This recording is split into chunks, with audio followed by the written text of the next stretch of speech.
হয় আমাক আমি পুৱাৰ পৰা দেখুৱাই আছোঁ নলবাৰীৰ যি বৃহৎ উচ্ছেদ অভিযান নলবাৰীৰ বৰক্ষেত্ৰীৰ উত্তৰ বৰক্ষেত্ৰীৰ মৌজাৰ 106 নং দাগত চলিছিল এই উচ্ছেদ অভিযান আৰু এই মুহূৰ্ততো যদিও উচ্ছেদ অভিযান প্ৰায় সামৰণিৰ দিশে আহিছে কিন্তু আৰক্ষী এতিয়াও গিজগিজাই আছে বা যি বুলডজাৰ সেই সকলো এতিয়াও আছে মই দেখুৱাইছোঁ কিদৰে ঘৰবিলাক ভাঙি দিয়া হৈছে এই যদি আমি এটা ঘৰ চাওঁ ইতিমধ্যে বাসগৃহ সম্পূৰ্ণৰূপে ভাঙি দিয়া হৈছে আৰু ইয়াৰ যি গছ গছনি এইবিলাকো ভাঙি দিয়া হৈছে এইদৰে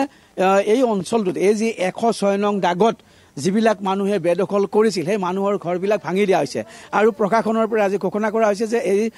106 নং দাগৰ যি 452 বিঘা ভূমি এই ভূমি আজিৰে পৰা বেদখল মুক্ত কৰা হ'ল বুলি ঘোষণা কৰা হৈছে প্ৰকৃতাৰ্থত এই যি 106 নং দাগৰ 452 বিঘা ভূমি এই 52 বিঘা ভূমিৰ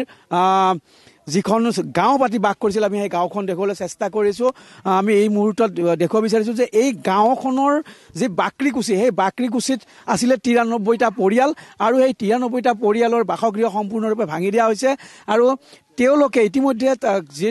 তেওঁলোকৰ সেই ঘৰসমূহ ভাঙি দিয়াৰ পিছত তেওঁলোকে সেই ৰাজপথত অৱস্থান কৰিছে আৰু কিছু কিছু লোকে পুনৰ তেওঁলোকৰ এই ভঙা ঘৰখন চাবৰ কাৰণে ভিতৰত প্ৰৱেশ কৰিছে আৰক্ষীয়ে কিন্তু ইতিমধ্যে তেওঁলোকৰ প্ৰৱেশত সম্পূৰ্ণৰূপে বাধা দিছে আৰু তেওঁলোকে ৰাস্তাত এইদৰে অৱস্থান কৰি থকা দেখিবলৈ পোৱা গৈছে মই যদি ৰাস্তাৰ দৃশ্য দেখিবলৈ সম্ভৱ হয় মোৰ সহযোগী ৰাজুৱে দেখুৱাব কেনেদৰে মানুহবিলাক ৰাস্তাত অৱস্থান কৰি আছে যিবিলাকৰ ঘৰ ভাঙি দিয়া হৈছে সেই মানুহবিলাক এতিয়া এইদৰে ৰাস্তাত আছে ল'ৰা ছোৱালী লৈ তেওঁলোকে ৰাস্তাত আছে আৰু তেওঁলোকে ঘৰবিলাক ভাঙি আনি তেওঁলোকৰ চালি এইবিলাক সকলো ৰাস্তাতে ৰাখিছে আমি সেইবিলাক দৃশ্য দেখুৱাইছোঁ ইয়াৰ পিছত তেওঁলোকে কলৈ যাব সেয়া পৰৱৰ্তী সময়ত হয়তো সিদ্ধান্ত ল'ব বা বহুতে পুনৰ কৈছে যে আমি কলৈ যাম ইয়াতে থাকিব লাগিব কাৰণ জাগিবলৈ কোনো ঠাই নাই মোৰ যদি সম্ভৱ হয় আপোনালোকৰ ঘৰ ভাঙি দিয়া হৈছে এতিয়া ক'ত যাব কি কৰিব আমি ক'ত যাম আমাক চৰকাৰে নতুনকৈ সংস্থাপন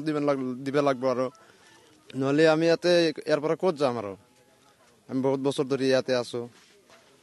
প্ৰায় 30 বছৰ যোৱা জাগাই নাই আমি ক'ত যাম সেইটোৱেতো কথা এতিয়াও ঘৰবিলাক ভাঙি ইয়াতে বহু মানুহৰ ৰাস্তাতে ঘৰবিলাক আনিছে বা যিখিনি 93টা পৰিয়াল আছিলে ভাঙি দিয়া হৈছে সম্পূৰ্ণৰূপে কাৰণ ইয়াত বেদখলি কৰি এই মাটিত ঘৰ বনাইছিলে কি ক'ম এইটো বৰ দুখৰ বিষয় যে মই জানামতে ইয়াতে 452 বিঘা মাটি আমাৰ ইয়াতে মানুহখিনি দখল কৰি আছিল বাদ বাকী মাটিখিনি আপোনালোকে দেখা পাইছে এই অঞ্চলত কিছুমান বৰমুৰীয়াই এই মাটিখিনি দখল কৰি হয়তো পুখুৰী চুখুৰী খান্দি খাই আছে কিন্তু আজি দুখীয়া মানুহৰ ওপৰত চাওক কিমান এটা হাৰাশাস্তি সকলো ভূমিয়ে বেদখল মুক্ত কৰা হ'ব বুলি ইতিমধ্যে প্ৰশাসনে জানিব দিছে কি ক'ব এইখিনিয়ে যদি গোটেইখিনি যদি মানে হেৰি কৰে তেতিয়াহ'লে গোটেইখিনি হ'লে আমি ভাল পাম কিন্তু এইখিনি ধৰক কিছুমানে পুখুৰী খান্দি মানে লাখ লাখ টকা ইনকাম কৰি আছে আৰু একদম নিচলা দুখীয়া মানুহ দিন হাজিৰা কৰি খোৱা মানুহ সেইবিলাক মানুহে যদি মানে অকণমান থাকিবলৈ যদি ঠাই নাই তথাপি আমাৰ দুখ লাগিব আৰু এইখিনিয়ে মই পুনৰ এটা দৃশ্য দেখুৱাব বিচাৰিছোঁ আচলতে আমি যিহেতু গ্ৰাউণ্ড জিৰ' ৰিপৰ্ট দেখুৱাই আছোঁ আচল ছবিখন দেখুৱাব লাগিব 106 নং দাগৰ যি 452 বিঘা 1 কঠা 14 লেচা মাটি তাৰে সৰহসংখ্যক মাটি এইদৰে মীনমহল সাজি থোৱা হৈছে আৰু এই মীনমহলসমূহ কিন্তু এতিয়াও উচ্ছেদ হোৱা নাই যদিও প্ৰশাসনে কৈ আছে এয়াও পৰৱৰ্তী সময়ত উচ্ছেদ কৰা হ'ব বৃহৎ বৃহৎ মীনমহল সাজি কোনোবা অনুষ্ঠান প্ৰতিষ্ঠানৰ নামত দখল কৰি থকা বুলি অভিযোগ উত্থাপন হৈছে বা কোনো গাঁও উন্নয়ন সমিতিৰ নামত অভিযোগ উত্থাপন হৈছে এইটো যিটো মীনমহল যদি এইটো দেখুৱাবলৈ সম্ভৱ হয় এই মীনমহলটো পঞ্চায়তে দখল কৰি থকা বুলি ইতিমধ্যে জানিবলৈ দিছে গতিকে এইদৰে এই অঞ্চলটোৰ গৰিষ্ঠ সংখ্যক ভূমিতে আছে মীনমহল আৰু বাকী 82 বিঘা ভূমিত তেওঁলোকে বসবাস কৰি থকা বুলি তেওঁলোকে জানিব দিছে আৰু সেই 82 বিঘা ভূমিৰ যিখিনি বসবাস কৰিছিল বেদখল কৰি আছিল সেই মাটি এতিয়া উচ্ছেদ কৰা হৈছে আৰু সেই মাটি সম্পূৰ্ণৰূপে যিবিলাক ঘৰ সেইবিলাক ভাঙি দিয়া হৈছে আৰু ইতিমধ্যে কেকানকুচিৰ স্থানীয় লোকে কিন্তু ইতিমধ্যে আমাক জানিব দিছে যে এই মাটি পূৰ্বতে প্ৰায় 20 বছৰ পূৰ্বে ইয়াত বিবাদ হৈছিলে তেওঁলোকে স্থানীয় কেকানকুচিৰ মানুহে ইয়াত খেতি বাতি কৰি খাই আছিল আৰু তেতিয়া কাজিয়া হৈছিলে এই যিখিনি বেদখল কৰা মানুহ তেওঁলোকে কাজিয়া কৰি এই গোটেই মাটিখিনি দখল কৰা বুলি তেওঁলোকে অভিযোগ উত্থাপন কৰিছে মই পুনৰ যদি সম্ভৱ হয় মই তেওঁলোকৰ কাষলৈ যাব বিচাৰিম আপোনাৰ ঘৰ আছিলে ইয়াত ঘৰ আছিলে কিমান বছৰ ধৰি ইয়াতে আছিলে 15 বছৰ ধৰি এই মাটিটো কাৰোবাৰ পৰা কিনিছে নে এনে বহি আছিলে এই কাৰোবাৰ পৰা কিনা হৈছে কাৰ পৰা কিনিছিলে এই নাম নাজানো কিমানত কিনিছিলে কাৰোবাৰ 20,000 কাৰোবাৰ 30,000 50,000 এনেকৈ কিনা হৈছে